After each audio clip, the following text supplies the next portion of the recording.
Esewa promo code. नमस्ते साथीहरु, आजको यस भिडियोमा चाहिँ म तपाईहरुलाई Esewa एप्स भित्र रहेको फिचर्स Esewa प्रोमो कोडको बारेमा चाहिँ कम्प्लिट जानकारी लिएर आइरहेको छु। यस भिडियोमा चाहिँ तपाईहरुले Esewa प्रोमो कोड के हो, यसलाई हामीले कहाँ प्रयोग गर्न सकिन्छ, कसरी प्रयोग गर्न सकिन्छ र यसबाट हामीले चाहिँ के कस्ता फाइदाहरु लिन सकिन्छ भनेर चाहिँ सिक्ने छौं। अब प्रोमो कोड भनेको चाहिँ कुनै पनि ब्रान्ड या कम्पनीले एउटा निश्चित समय तोकेर आफ्नो सेल्स या ब्रान्डलाई प्रमोट गर्नको लागि प्रोवाइड गरेको अफर कोड हो। जुन कोडको प्रयोग गरेर हामीले अनलाइन पेमेन्ट गर्यौं भने चाहिँ धेरै छुट या हामीले चाहिँ क्याशब्याकको अवसर पाउने छौं। अब म तपाईहरुलाई मोबाइलको स्क्रिन शेयर गरेर यसबाट हामीलाई के फाइदा हुन्छ र प्रयोग कसरी गर्न सकिन्छ भनेर देखाउने छु। सो भिडियोलाई ध्यान दिएर हेर्नु होला, किनभने तपाईहरुलाई यो भिडियोले चाहिँ धेरै फाइदा हुन सक्छ। अब चाहिँ म तपाईहरुलाई आफ्नो Esewa अकाउन्ट ओपन गरेर चाहिँ अहिले Esewa मा चाहिँ के कस्ता अफर कोडहरु, प्रोमो कोडहरु चाहिँ आइरहेको छ, त्यसबाट कस्तो फाइदाहरु, कसरी फाइदा लिन सकिन्छ त्यो कुरा देखाउने छु। तपाईहरुले Esewa ओपन गर्नु होला र तपाईहरुले स्क्रल डाउन गर्नु होला। तल चाहिँ तपाईहरुले चाहिँ यहाँ क्याशब्याक अर अफरको अप्सन देख्न सक्नुहुन्छ। यो चाहिँ दायाँ बायाँ भए पनि तपाईहरुले चाहिँ हेरेर यसैमा क्लिक गर्नु होला। त्यसपछि तपाईहरुले चाहिँ यहाँ देख्न सक्नुहुन्छ प्रमोसनको अप्सन। जस्ट तपाईहरुले चाहिँ अहिले बिजुली, एन्टी फाइबर, पोस्टपेड, बस 50, त्यसपछि सेफ 300, त्यसपछि Esewa 50 भनेको छ। यहाँ चाहिँ अहिले हामीले चाहिँ यो विभिन्न कम्पनीहरुले चाहिँ प्रोमो कोडहरु चाहिँ अफरमा दिइरहेको छ।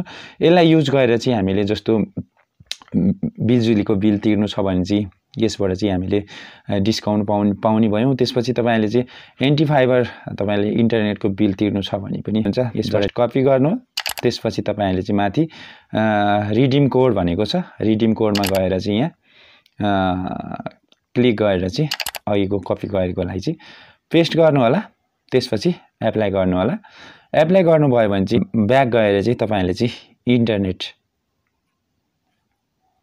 यहाँ देख्न सक्नुहुन्छ। इन्टरनेट सर्च गरेर चाहिँ यसमा क्लिक गर्नु होला। अब तपाईहरुको कुन कम्पनीको राउटर हो, जस्तो यसमा चाहिँ अहिले चाहिँ अफर चाहिँ एनटी एफटीटी यसमा रहेको छ। जस्ट यसको ग्राहकहरुले चाहिँ अब यहाँ आफ्नो सब्स्क्राइब नम्बर राख्नुपर्ने हुन्छ। पहिला चाहिँ जस्ट मैले चाहिँ डेमोको लागि चाहिँ कुनै एउटा चाहिँ सब्स्क्राइब नम्बर दिए, जस्तो 158। त्यसपछि तपाईहरुले अमाउन्ट भनेको छ, जस्तो 1000 राखे मैले चाहिँ 1000 तिर्नु छ भने चाहिँ जस्तो ह्याभ अ प्रोमो कोड भनेको छ। यहाँ चाहिँ प्रोमो कोडले मा चाहिँ तपाईहरुसँग छ भने चाहिँ तपाईहरुले जस्ट यहाँ क्लिक गरेर चाहिँ यहाँ चाहिँ जस्ट त्यो अघि कपी गरेको प्रोमो कोडलाई चाहिँ पेस्ट गरेर अप्लाई गर्नुभयो भने चाहिँ तपाईहरुले चाहिँ यहाँ चाहिँ केही डिस्काउन्ट चाहिँ पाउन सक्नुहुन्छ, केही अफर चाहिँ पाउन सक्नुहुन्छ। यहाँ देख्न सक्नुहुन्छ हामीले चाहिँ यहाँ 100 रुपैयाँको क्याशब्याक अफर चाहिँ प्राप्त गरेका छौं।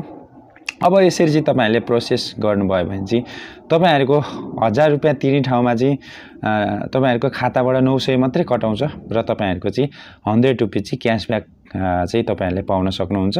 यो चाहिँ मैले जस्ट डेमो गर्नको लागि, भिडियो बनाउनको लागि मात्रै डेमो भिडियो बनाएको हो। जस्ट मैले चाहिँ क्यान्सल गरे।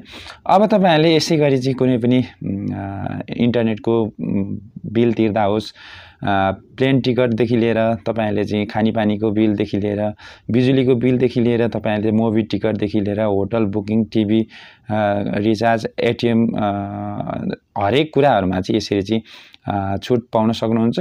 र तपाईहरुले यदि मोबाइलमा रिचार्ज गर्नुहुन्छ भने पनि यो टप अपमा क्लिक गरेर चाहिँ तपाईहरुले आफ्नो मोबाइल नम्बर र ह्याभ अ प्रोमो कोड भनेको छ, यसमा चाहिँ एनटीसी या एनसेले दिएको प्रोमो कोड युज गर्नुभयो भने चाहिँ तपाईहरुले चाहिँ 10% या तपाईहरुले चाहिँ 2%, 5%, अब त्यहाँ कस्तो अफर चलिरहेको छ त्यो अफर अनुसारको चाहिँ तपाईहरुले चाहिँ डिस्काउन्ट पाउन सक्नुहुन्छ।